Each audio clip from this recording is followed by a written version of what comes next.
The amount of carbon emissions that have contributed to climate change here in Southeast Asia, I think, is around 6 to 7%. So not that much higher than what Africa has done. So here's the standard that I think we should have, and I'd be interested to get your take on this. Whatever the Africans belch into the climate, into the environment, don't care. Not at all. Okay? Let them belch all the carbon they want, all the smoke and soot that they want. It'll still come up to a fraction of what Texas does. Just Texas. Okay? I mean, we got to keep context here in perspective. I guess essentially trying to balance the climate change goal, being able to industrialize while doing it in a cleaner way instead of making Africa continent as a pollution heaven and these firms just come and pollute and then leave. I think in that sense, it's a very tough balance for a lot of the government and country leaders to think about. The people that we need to force onto renewables immediately is the rich world. Like Europe, the US, they have zero kind of excuses to not be running fully green. The idea that Europe or the US still needs to burn oil, kind of for large scale, in industry is absolutely unacceptable. And they should do it as soon as they can. The China in Africa podcast is brought to you in partnership with the Africa-China Reporting Project at Wits University in Johannesburg.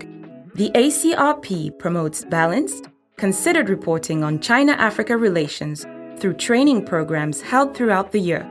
More information at africachinareporting.com.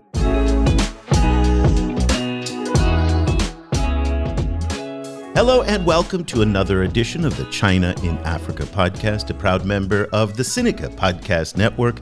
I'm Eric Olander, and as always, I'm joined by China Global South's managing editor, Cobus van Staden, coming to us today from beautiful Cape Town, South Africa. A very good afternoon to you, Cobus.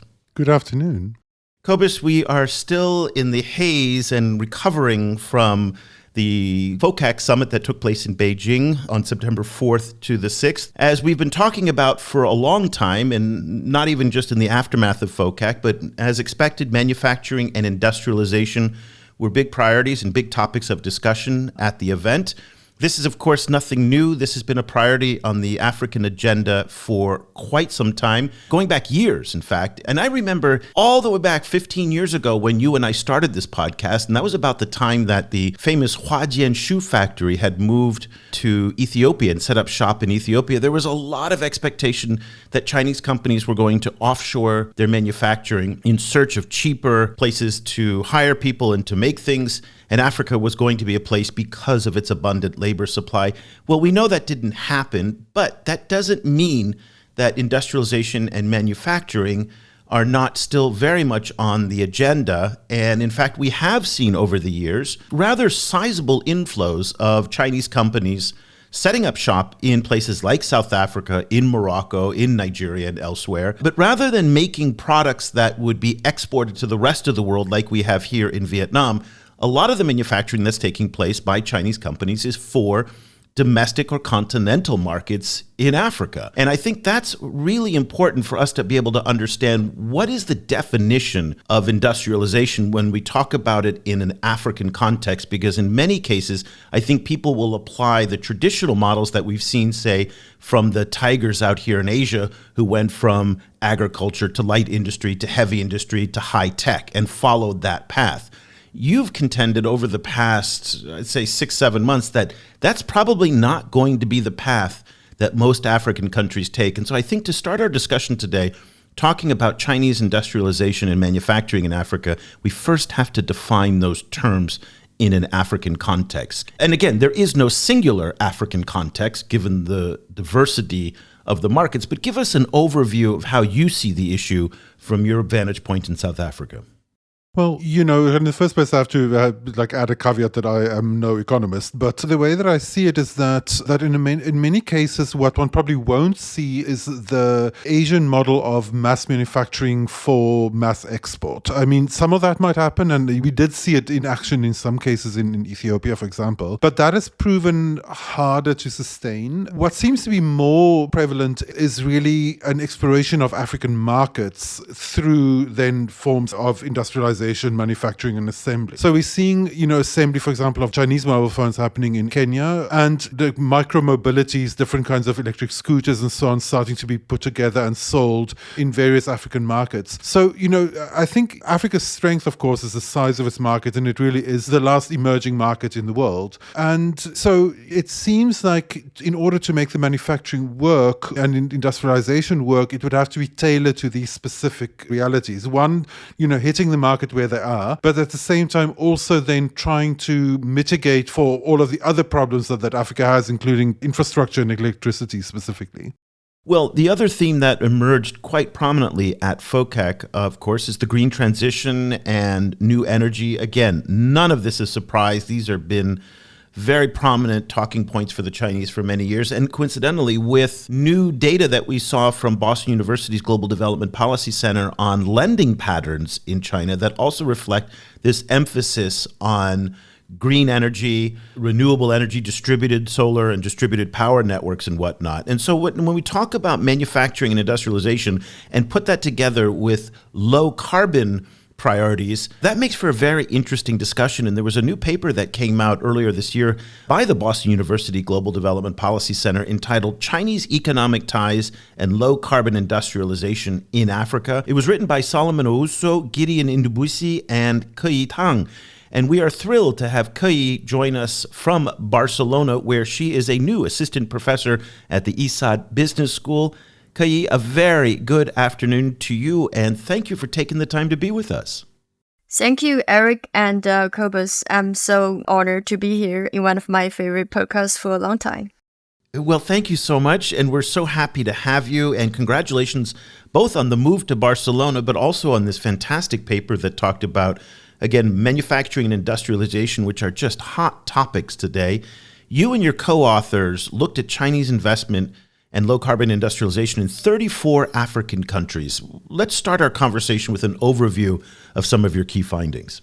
Great. So essentially, as you and Cobus were talking about, made in Africa, this slogan has been going on for many years. Everyone has been envisioning Africa to be the next factory of the world, right? For about 10 years, I would say. Then the questions that we have in this research is essentially to see, okay, so what's the impacts on the environmental impacts on the continent? So we've looked at a lot about the industrialization, employment, generation, and economic growth. But do these FDI or these manufacturing actually are green? Are they like more low end? What's the impacts on the CO2 emission? That is very important given that Africa is extremely vulnerable to climate change. So essentially, we have three key findings. The first is that the share of Chinese FDI in manufacturing does unfortunately actually increase the CO2 emission for Africa's manufacturing sector. And these adverse effects is mostly concentrated actually in the labor and resource-intensive sectors, but it's not at all for the knowledge-intensive sectors of those manufacturing FDI. And the third finding is that these adverse effects could be actually be reversed and be reduced by the environmental regulations of the African countries themselves, meaning that the better the environmental regulations of the host countries, it seems like these adverse effects of CO2 emission increase of Chinese manufacturing FDI is actually much improved. And we do have a side finding in comparing Chinese FDI with OECD countries' sourced FDI in manufacturing, and we don't seem to find the same effects with OECD countries' FDI in manufacturing on the CO2 emission in Africa. This last finding that OECD, foreign direct investment is not as carbon heavy as Chinese foreign direct investment was super interesting for me as a finding. And I was wondering if you could just expand on that. Why do you think there is such a kind of clear difference between the two? This is a great question. I was actually puzzled by that finding initially too. So we got this data from FDI intelligence organized by Financial Times. So the raw data has all the deal level FDI, right? Basically every single entry we have each, where is this firm from, how much they invest, in which sector, what they produce, stuff like that. So we just combine all the OECD countries clustered in one, OECD group. And then in the descriptive data, we definitely find that OECD countries also seems to be concentrated in a lot of labor and resource intensive manufacturing sector, which corresponds with what we know in qualitative facts, right? Glencoe, if you look at those, a lot of French or American owned resource extraction companies in African continents too. So although our regression analysis in this paper does not tell us what's the causal effects explaining this. A previous research, Cobus, you and I are actually both involved in, looking at the ESG implementation process of these manufacturing industries, demonstrate that a potential explanation is that the actual, even if they are both in the resource or labor-intensive sector, the implementation process for OECD might be higher standard than China. So maybe even if they're both producing the same pair of shoes, their regulation in, making sure that the polluted water is not going just directly to the river is slightly higher. But one thing is important to notice that the data we were using was only between 2003 and 2014. So that may mean that the newer, the greener, the better argument from the Chinese side, especially after the Green BRI initiation in 2017, could not be captured by our data. So it's more like historical findings that we find in the past, especially at the initial stage of Chinese FDI manufacturing, these firms entering these new markets. Maybe, they face very regulations from both the Chinese governments as well as African governments. Yeah, and if we think that the BRI started in 2013, so really the time of your data, the BRI had not really even taken off because you're ending in 2014. So that's very interesting. And things have changed a lot in these 10 years. Now, I'd like to be the devil's advocate here, and I'm hoping that both of you are not going to be angry with me with what I'm going to say. And so, so that's my disclaimer. But when it comes to low carbon and this question of looking at low carbon manufacturing in Africa, it kind of felt to me like Africa produces less than 4% of total emissions in the world. Why are we even focusing about this? In the sense, and I say that in an academic context, it feels to me that Africa has done nothing to cause the climate change catastrophe that we're facing, and yet there is pressure on African governments to adhere to new climate standards, to reduce carbon emissions, when in fact the primary focus for most African policymakers is jobs and employment and providing a livelihood for young people. And if those are polluting, then okay, you know what? It's a fraction of what G7 countries are doing today, still to this day. And there's the best example is there's one refinery in Nigeria and there's 132 refineries in the United States. Why are we talking about low carbon emissions in Nigeria and refineries? We should be talking about the United States. I'd like Cobus and Keyi to get your take on this, that who cares? Africa should get a pass as long as it's generating jobs. What's your response to that approach and that thought process? That's indeed a very great question, but also a tough one that I don't think our paper necessarily address. No. This is outside the bounds of your paper. So I put that disclaimer there, by the way.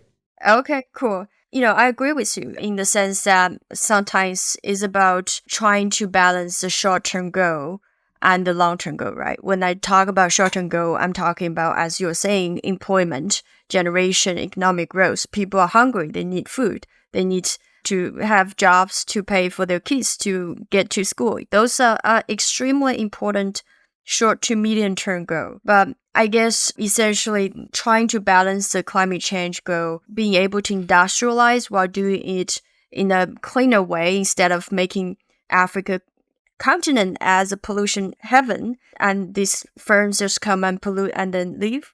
I think in that sense, it's a very tough balance for a lot of the government and country leaders to think about. I fully agree. And this bigger conversation is also happening around, for example, whether Africa should be factoring natural gas in as a technology to use, for power generation, for example, in the medium or the short or medium term. I think we're looking at two different time frames. Like as Keyi was saying, like there's a crisis right now. There's an employment crisis right now, and people need to get jobs. And I think African governments are rightly quite kind of aggravated, around these kind of pressures because, as you were saying, they contributed almost nothing to total emissions. I think the counter argument is that Africa is a youth market. It is the last emerging market in the world. It is so one needs to necessarily be forward looking. And so what one doesn't want to do is to embed, dirty technologies that then become a kind of a path dependent situation where Africa is, African industrialization is dirty for the next 20 or 30 years, when it could start from a clean or green energy base and move from there. So in a way, everyone wants Africa to leapfrog into the better kind of set of solutions going forward. The problem is that the solutions aren't 100% all there yet. And, so it risks making the continent, kind of putting these kind of additional set of hurdles in front of the continent when they're already facing, impossible hurdles to begin with. I think in this case, like Southeast Asia is kind of an example in both directions. Like on the one hand, it shows that you can't really industrialize without a certain amount of pollution at the kind of technology levels we're at. On the other hand, it shows that you can really wreck a very, very sensitive ecosystems, as we've seen in the Mekong Delta, for example, and that one should learn from those kind of mistakes when you're applying industrialization to a relatively pristine environment like Africa. But, because it's a very kind of complicated situation. It just feels like there's a certain, and by the way, Keyi, this has nothing to do with your article. We've gone off on some tangent, like a dinner party tangent here. So let's separate the two, and we're going to come back to your article. We will corral it back to your article, but I think this is the essence of this discussion about, climate change in Africa and low carbon manufacturing and whatnot, because it feels a little bit like the people in the wealthy countries who are still gouging the climate with, you talk about Japan, you talk about Germany. Let's not talk about Norway, that has $1 plus $5 trillion or something like that, that's all coming out of oil. Australia, Canada, same thing. These are all carbon-based economies in that respect. And yet they're talking about clean, green, leapfrogging things in Africa, when in fact they themselves and their economies haven't been able to do that. And so it feels frustrating to me that we have this kind of projecting this aspiration on a continent that is just struggling at every turn in terms of economic development for this massive young population. So, again, I'm ranting here a little bit. Nothing to do, Keyi, with your paper, by the way. I just want to keep emphasizing that. But it does feel like there's an extra burden. And so, Keyi, one of the points that you did bring up in your paper is this question of state capacity and environmental regulations. And that is key. And we've talked about many times on the program that the Chinese tend to be very adaptive in what they do. So when they invest in Singapore, we never hear about Chinese corruption. We never hear about Chinese pollution. The Chinese companies in Singapore adapt to the very high regulatory standards. Your paper indicates that depending on the level of governance, Chinese manufacturing investment will also adapt to that in terms of their carbon emissions. Can you talk a little bit about the regulatory and state capacity roles in this discussion? Yeah, and I think this is actually something that not only our paper has found, but also has been demonstrated in many of the previous research, showing that basically Chinese, they play very well based on the local host rules. And especially in the countries that generally have higher regulatory capacity, let's say, for example, South Africa versus Nigeria. In these two countries, for example, just for contrast, probably South Africa will have much higher regulation in forbidding Chinese or higher threshold, for what you define as a pollution. But the problem with the continent is that we are facing a race to the bottom problem, right? Unless you have like a continental resolution at the African Union level, let's say, as a continent, we don't allow anything, as polluted as this to enter our continent as investors. Then, you would always, each single country will try to lower their standard to attract FDI. And that goes to our previous discussion, essentially on this short-term to long-term goal. Because when jobs creation are facing the next election cycles for many countries, they will want to prioritize that. And then this long-term goal the standard setting, this more painful capacity building, which also requires money, probably the wealthy country that, as you mentioned, build a lot of their wealth through the natural resources, should probably put more money out to help these countries develop their capacity. But essentially, when you are facing all of these very immediate short to medium term requirements, then you tend to put it off So in that sense, I would say, although like for countries that generally have better regulations, we see the effects of Chinese FDI's impacts in manufacturing CO2 emission is definitely reduced in terms of the direction of the regression. But as a continental-wide, the regulation is still extremely low and the capacity still needs to be developed, and much more money, especially from the wealthy world, still need to be poured into these countries to help them develop the capacities. Cobus, this suggestion that Keyi has that the African Union should play a role in governance makes sense on the surface, but the African Union's not like the European Union in that it has no enforcement power. So there's no way that bureaucrats in Addis Ababa could tell policymakers in Angola what to do. Is that correct? Yes, on that kind of concrete one-to-one terms, as far as I understand, they don't have the power to make bureaucrats in Nigeria say do what they say. However, I think the African Union does play a very strong coordinating and thought leadership role, which is getting stronger now that the African Continental Free Trade Area is starting to move forward. So, this is also happening against the background of increasing regulation, particularly in Europe, around tracking, coordinating carbon emissions relating to imports. So African countries have been really kind of strenuously objecting to that, but they will, as with Europe being one of their main export destinations, they working together to track emissions and then working together to reduce them is going to be part of their future. And so I think the African Union could play a very strong kind of coordinating role in that respect. The larger issue is still kind of power struggles, I think, between member states and the African Union. Keyi, relating to that, you made the point in the article that Chinese FDI in knowledge-intensive industries in Africa does not have the same emissions problem as with labor-intensive industries. I wonder if you could talk a little bit more about the distinction between those two. Like, what are some of the knowledge-intensive industries that you were looking at, and how should African countries go about kind of increasing that sector in their economies? Yeah, I just pulled out the appendix of our paper, which showed basically all how we categorize these three different sectors. So some of the examples you see in the knowledge intensive includes business services, communications, electronic components, engine turbines, healthcare, financial services, a lot of other automotive components. And, I'm not exhausting the whole list.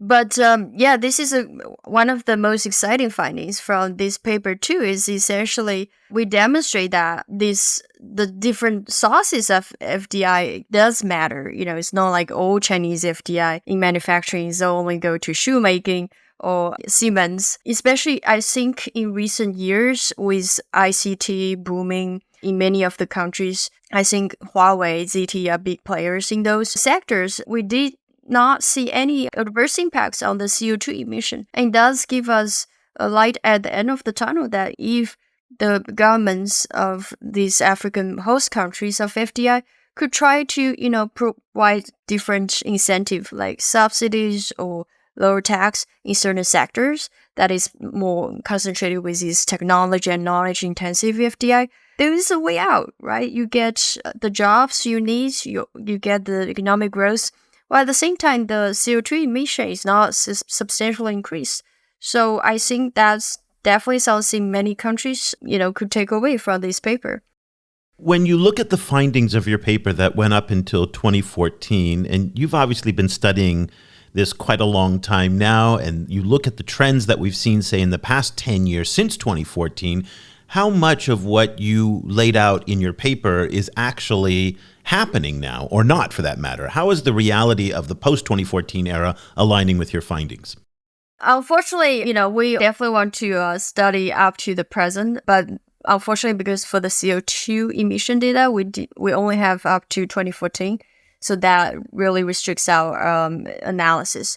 But in thinking about the recent trends, I see, things could have changed a lot, especially not only with the Green BRI initiation in 2017. And since that, we've seen in my other research projects, both for the FDI, but also for development finance and different sorts of funds, from China, there has been much more direction to the greener and renewable energy. And in that sense, I think if I have data for CO2 emission after 2014, I would expect to see that because the share of Chinese FDI is much more tilted towards these knowledge-intensive or cleaner sectors of manufacturing, the adverse effect should be much more elevated. Actually, we do have listed the descriptive data of Chinese FDI by different sectors in the paper, and there's a substantial shift actually in the figures demonstrating that the share of knowledge-intensive sectors for Chinese FDI is increasing drastically, especially after, I think, 2018 and 2019. So I hope, maybe in the future I could run the analysis again and see how it goes. Well, I was wondering, against those trends, as we're already seeing that this investment in knowledge economy is moving forward, and that I think in some cases, maybe environmental regulation on the African side is maybe also evolving. I was wondering if you could advise African governments on how to grow a carbon responsible industry with, particularly focusing on maximizing Chinese FDI. What kinds of low-hanging fruit is there regulation-wise that they could do that where a single or set of regulatory shifts could actually improve the carbon outcomes in their economies without endangering flows of Chinese FDI into their countries? Like, how can they improve regulatory environment in a relatively easy-to-do, kind of low-hanging fruit kind of way? Yeah, that's a tough question, right? Prescription is always hard. I'll try my best. So in that sense, I think tax intensive is relatively, something that these countries could try. The reason why I'm talking about tax is that I know, for example, in Ethiopia, especially when the initial time they want to facilitate a lot of the Chinese manufacturing to help exporter law to create more foreign exchange for the Ethiopian government, they use the tax benefits. If you export this amount, then you pay less tax. Maybe they can do the same thing. Okay, so maybe a cement or footwear company would have to pay, 30%. I'm just making this number up of tax. But if you are coming to invest in a biotechnology company, then we can lower your tax to 10%. I think that's very easy, low-hanging fruit. And subsidy might be possible, but I would imagine probably hard, especially given that this country are already facing a lot of financial strains. And other things there could be also just a straight ban of certain products, which I'm not also a strong fan of, right? I don't even know how many cement factories are there in the continent, although cement is extremely polluting. Because that, again, goes to the question that the industrialization level in many of these countries we're talking about are so low that it's very hard to find a good balance between keeping the environmental effects not being too adverse while also at the same time developing these industries. But in general, I would say tax incentive is an easy way out. Yeah, that's very interesting. The paper is Chinese Economic Ties and Low Carbon Industrialization in Africa by Keyi Tang. Thank you very much, Keyi, for joining us. And I also want to make sure that your co-authors get credit as well. Solomon Owusu and Gideon Inubusi as well contributed to this fascinating paper. As you can see, it's very, very thought-provoking and timely, especially after what we heard at FOCAC. These are very timely issues. Keyi, once again, thank you. Keyi Tang is an assistant professor at the ESADE Business School in Barcelona, and we really appreciate you taking time as you're settling into your new life in Spain. Thank you so much. Thank you for having me here. I really enjoyed the conversation. So great to have Keyi Tang on the show. We've been following her work for a long time and really grateful to the Boston University Global Development Policy Center for putting us in touch with her. Very exciting that she gets to start this new adventure in Barcelona. I think a lot of us would like to start new adventures in Barcelona. Wouldn't that be neat? Yes. But as we were talking to her, I was getting riled up in this conversation because I feel like there's a certain degree of frustration when talking about climate change and emissions and carbon in Africa, because I think there's a different standard for those parts of the world. And Southeast Asia, by the way, to me, same. The amount of carbon emissions that have contributed to climate change here in Southeast Asia, I think, is around 6 to 7%. So not that much higher than what Africa has done. So here's the standard that I think we should have, and I'd be interested to get your take on this. Whatever the Africans belch into the climate, into the environment, don't care. Not at all. Okay? Let them belch all the carbon they want, all the smoke and soot that they want. It'll still come up to a fraction of what Texas does. Just Texas. Okay? I mean, we got to keep context here in perspective. What Africans should be focused on, though, is not to do what China did. China destroyed itself in this process. It destroyed its countryside. It destroyed its water, its rivers. I mean, the cost to the land and the water and the air in China has been catastrophic, and they've spent the past 10 years now trying to undo the damage of the previous 30, 40 years of just rampant, carefree, just grow at all costs kind of growth. So I think there's two kinds of pollution that we should differentiate when we talk about this. Stuff that goes in the ground, in the air, in the water in Africa that makes life even more difficult for people who are already struggling. That is the regulation I would focus on. Stuff that belches up into the air and gets swept across the Indian Ocean and contributes to the ozone layer, you know what? I don't know what to say, but they're not the problem, okay? And when you hear people like Trump saying, drill, baby, drill, Africa's not the problem, and they'll never be the problem. One would have to see some kind of a mega economic explosion in Africa for it to even get to... Which you should be so lucky that would happen, right? Exactly. I mean, the focus has to be on jobs. It has to be on jobs for these young people. And if that means that they're going to have a belching, tire plant, okay.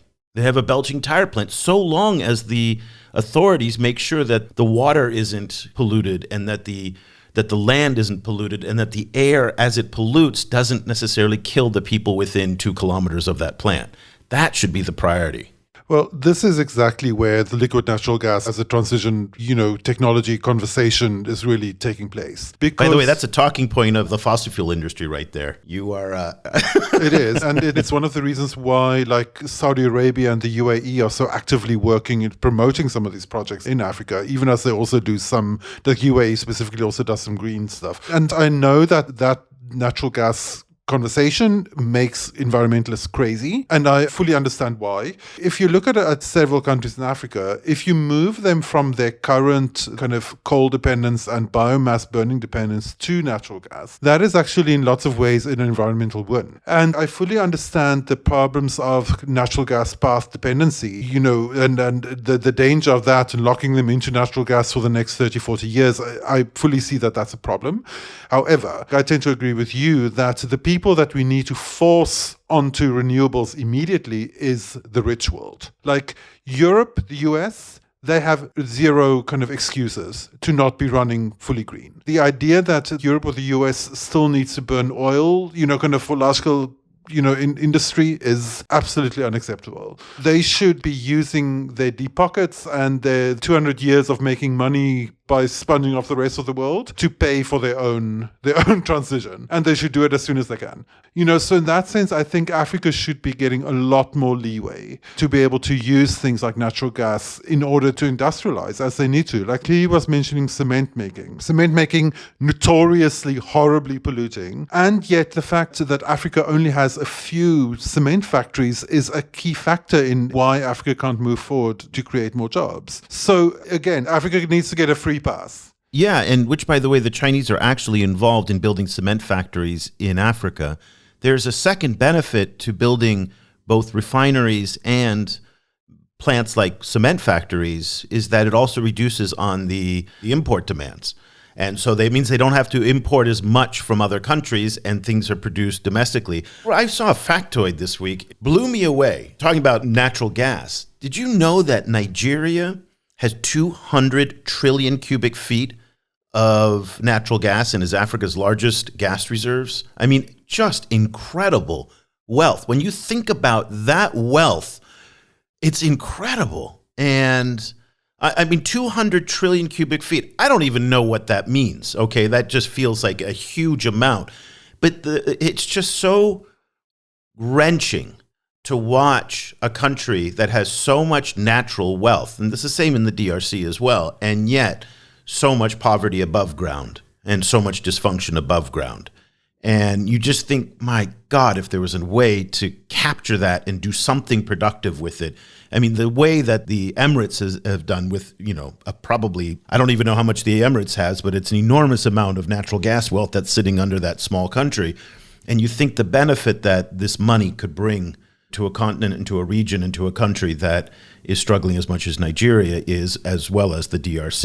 Well, that is, I think, the kind of dark side to this pushing for a full leapfrog into essentially starting industrialization from a green basis, which, obviously sounds amazing in theory, but in reality, it does have this dark implication where the implication is like the world would prefer Africa undeveloped, rather than finding kind of compromises to make that development actually happen. I think there's a kind of a somber underside to some of the logic, particularly kind of, in the environmental world in the global north, that they're indifferent to actual contemporary lived African poverty. This can sound very unfair, but in this narrow field of talking about emissions and industrialization specifically, kind of that they would prefer no development rather than carbon intensive development, or finding ways to mitigate the carbon impacts of actual African development. And there is the danger of flying off into cloud cuckoo land, and being like, all industrialization should be green, and therefore there is no industrialization, so it all happens in the future somewhere, kind of in the clouds, and I think there's a real, you see similar kind of tensions in the Just Energy Transition Partnership discussions, where, kind of on the global north side, the entire discussion is about decarbonizing an economy like South Africa's, whereas when you're actually in Africa, there is such an energy gap that it could absorb all of the dirty energy and all of the clean energy that's being thrown through the JET-P process and still need more. So the energy gap is the dominant thing on the African side, but the decarbonization is the dominant thing on the global north side, and they're not on the same page. And the danger there is that hundreds of millions of people, like 1.4 billion people's immediate future is dependent on this conversation. I fully agree with you, there needs to be a lot more urgency on the job creation side of this conversation. Yeah, I think the focus has to be on jobs more than the climate for Africa. They get a pass on certain things. Yeah, the people who need to fix the climate are the people who wreck the climate. And they are the global north. Exactly. The idea that a country like Canada or Norway can still ride on the back of its oil wealth is outrageous. It's outrageous. Those countries should be dragged in front of the UN for crimes against humanity. And let's not forget the United States, that is literally the largest fossil fuel producer in the world, okay?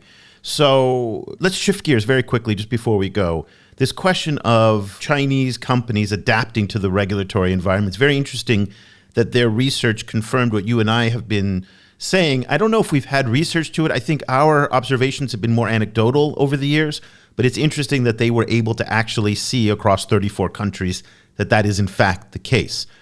That to me is a little bit infuriating as well, because the Chinese have this really annoying, attitude towards the behavior of their companies overseas. China domestically is one of the most regulated economies and societies in the world, okay? I mean, the amount of regulation from the government, the provincial level, the party level, go through it. It's crazy, okay? And yet, when there's malfeasance by Chinese corporate actors overseas, the embassies, the government, they go, hey, it's not us. It's up to the local government to do this. And it annoys me because I think that the Chinese have an opportunity and an obligation, even a responsibility, to start to create regulations that they will enforce on the behavior of their companies abroad. The best example of this is the Foreign Corrupt Practices Act of the United States.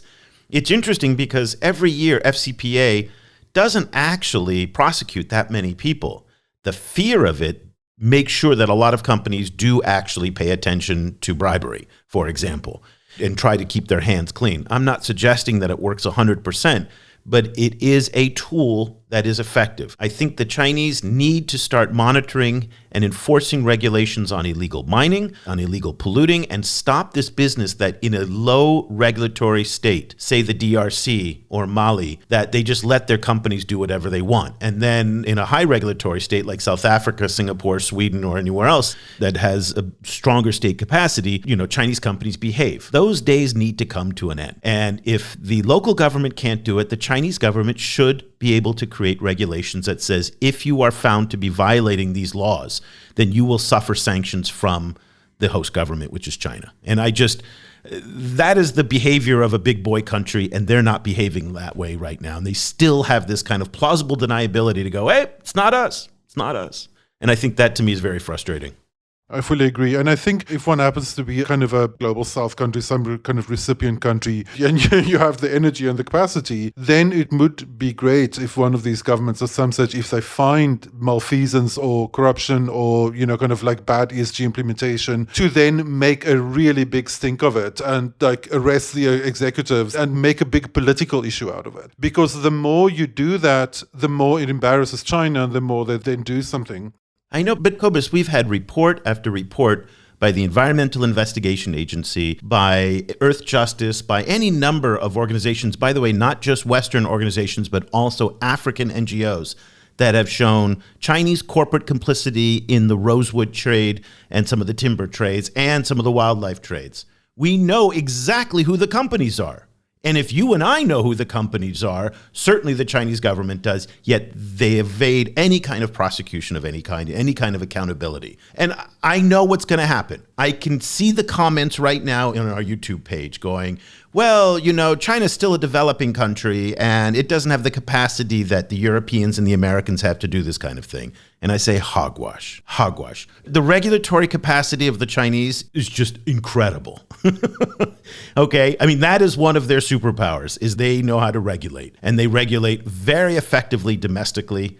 And they've been very good at it. And this is where I think a lot of Chinese, supporters will come and say, they'll get to play both sides of the card. On the one hand, they'll say, we are the number 2 economy in the world. We're a peer to the United States. On the other hand, whenever there's accountability that's asked of them, no. We're a poor developing country. We don't have the capacity of the G7 countries. And I don't know. I find that a little bit frustrating too.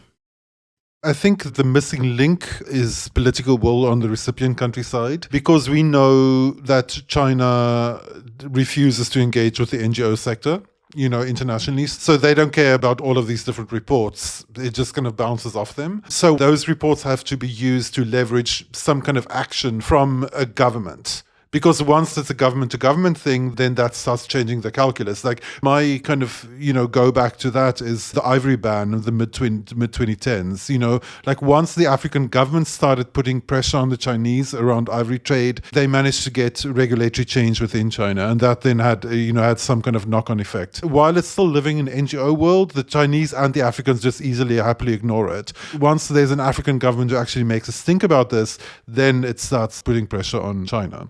Unfortunately, that's how it goes.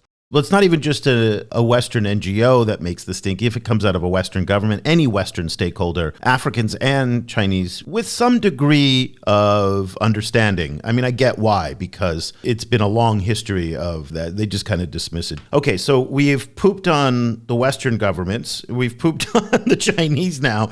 Now it's time to poop on African governments here, because at the end of the day, the accountability for their country comes down to them. And when the Republic of Congo gives away bogus logging permits to Chinese timber companies, who ultimately is accountable, right?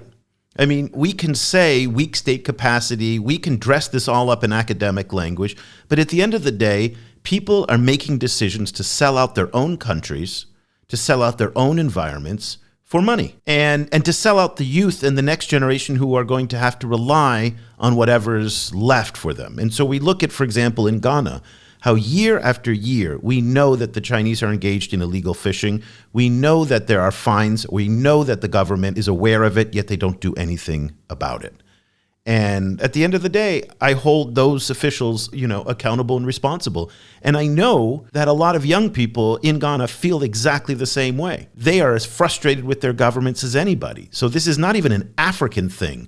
This is a people who have power thing, who are not thinking about the benefit of their own people and their own community for the longer term. So we can talk about the Chinese, we can talk about the Americans all we want, but with unaccountable leadership, you're never going to have anything change. Yeah, exactly. It's true. And this is why when, kind of the one thing that Africans always really admire about China is that corrupt officials get executed, get the death penalty. That gets such good press in Africa. Those stories always get just a lot of buzz on X, on social media. In fact, there was just and they go after some really senior people. Like nobody is untouchable Well, a couple people are untouchable, okay? At least one person is untouchable in China.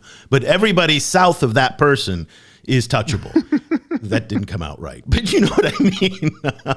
I mean, we just had some very senior corporate officials in China get hauled before the court and found guilty for corruption. Oftentimes it ends in a bullet in the back of the head. And I've seen that just circulate on African social media going, this is what we need to do, because people are just so fed up and exhausted with the corruption.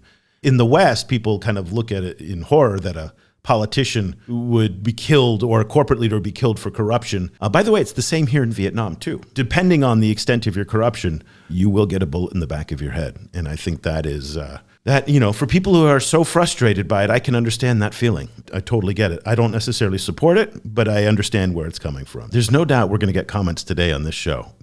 I can feel it coming. Yeah. There is no doubt. But anyway, we'd love to hear from you, and we love the comments that we get on our YouTube channel, so we thank everybody for that. And if you want to follow all the shows, you can go onto our website at ChinaGlobalSouth.com/podcasts. We're talking now well over 1,000 shows. Cobus, this show is episode number 51 just of this year for this show, not counting our Global South show.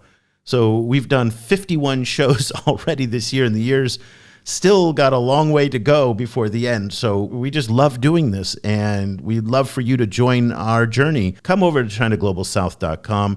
If you'd like to subscribe and to support the work we're doing, or if you'd like to make a donation, we are a nonprofit, we are independent, we are self-funded. We do this because we are passionate about the topic. We feel that there is a huge void in this space to talk about what China's role in the world is today beyond what they do with the G7 countries.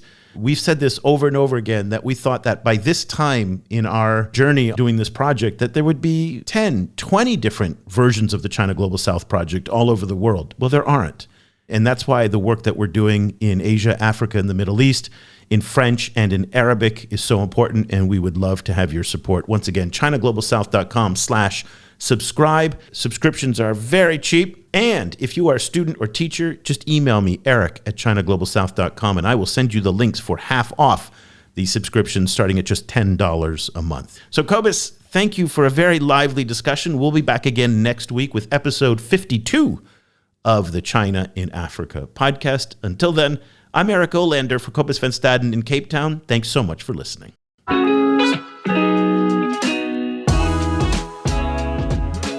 The discussion continues online. Tag us on Twitter at ChinaGS Project and visit us at ChinaGlobalSouth.com. If you speak French, check out our full coverage at projetafriquechine.com and AfriqueChine on Twitter. That's Afrique with a K. And you'll also find links to our sites and social media channels in Arabic.